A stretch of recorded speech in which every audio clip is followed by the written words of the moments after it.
La courbe IS correspond à la courbe investissement et épargne. Ça, vous l'avez compris, on avait vu précédemment que l'investissement ou l'épargne, finalement, correspondent à la somme de la consommation avec les investissements et avec les dépenses publiques qui sont réalisées.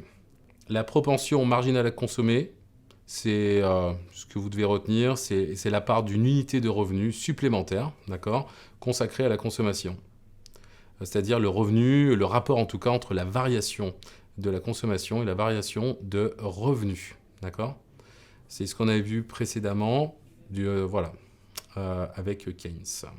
Donc, ce qu'on peut déduire, parce qu'il y a des calculs autour de ça, c'est que pour une unité supplémentaire de revenus acquise, d'accord, la consommation, elle augmentera, mais dans de moins grandes proportions que le revenu. Et Keynes il définit ça dans sa loi psychologique fondamentale. Le I correspond à l'investissement, ça on l'avait vu tout à l'heure. On avait vu que I dépend de quoi? Du taux d'intérêt.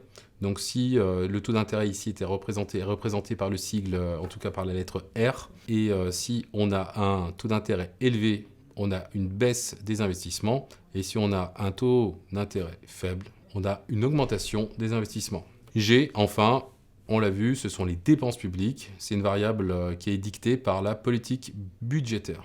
Donc qu'est-ce qu'il y a à comprendre? Pourquoi est-ce que cette courbe-là, observez-la bien, si vous l'avez sous les yeux ou pas loin dans votre document, pourquoi est-ce que cette courbe IS est-elle décroissante? En fait, elle est décroissante. Pourquoi?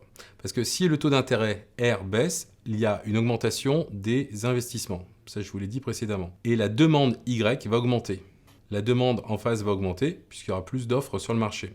Et le produit national augmentera automatiquement, quoi, et mécaniquement.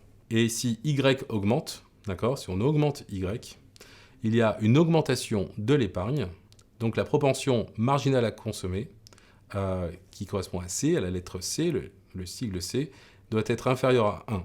La part qui reste est épargnée. L'offre de fonds traitable, d'accord, ne bouge pas, le taux d'intérêt ensuite baisse, tout simplement.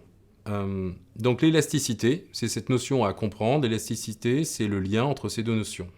L'élasticité, c'est un coefficient, d'accord, qui mesure la réaction d'une variable, offre ou demande par exemple, à la variation d'une autre variable, prix ou revenu par exemple. D'accord?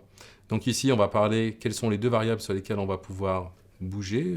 En tout cas, ce sont les taux d'intérêt et également la production, ou en tout cas la consommation, le Y, le fameux Y qui remplit plein de choses à la fois.